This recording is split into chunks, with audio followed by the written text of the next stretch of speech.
As we look now at the ride for the gold medal for Australia, Kyle McCulloch and Anna Meares will be racing against Shulika and Sos of the Ukraine.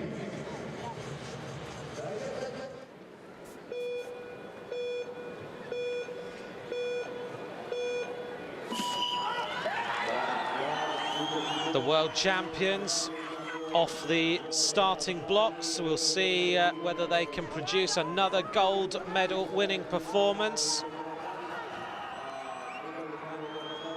They are, of course, the world record holders as well. But Shulika has been on stunning form recently, as McCulloch and Meares try to now take home another gold medal for Australia. Heading towards the line. Oh, look at that. 32.938. 32.938. The world record is 32.923. And they go very close to world record pace, the Australians. What a performance from Meares and McCulloch.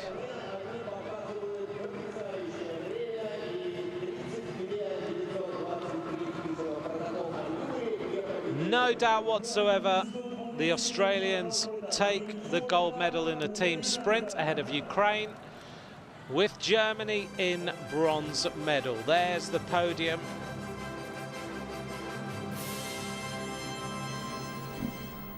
The Australian team there with promising early season results, and Anna Meares in particular taking a gold and silver medal.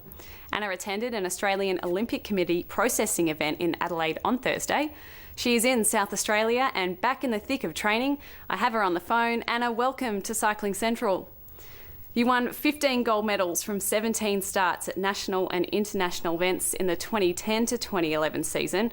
And by your results in Astana, it looks like you're set for another strong campaign in the lead up to the Olympics.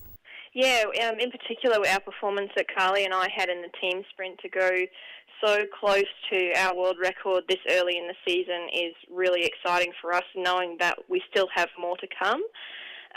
Came up in this day two in the sprint to pick up a silver against some really difficult competition in Olga Panarina in the semi-finals and Lyubov Shulika in the finals. But to come away with a silver, again, very, very happy after a very long trip to Astana. What has given you and Carly McCulloch, the reigning Commonwealth and World Champions, the edge in the team sprint in recent years? We're both very similar in our personalities and our outlook and our focus. We're both very driven, very passionate, very hardworking. And sometimes, you know, the simple recipe for success is hard work, and both of us put that in. The Olympics is the focus for 2012, but you said you have lots of stepping stones to cross before you get to the Games. Can you run through your likely lead-up and what you want to achieve? Yeah, well, I had a really good season in 2010, 2011, and so that's given me a little bit of leeway to pick and choose which World Cups I'm going to, and unfortunately Australia doesn't have a World Cup this year because of the very good news that we have the World Championships in April. So I chose to ride Astana. I'll also choose to ride the London World Cup, which I think everyone in the world will choose to do.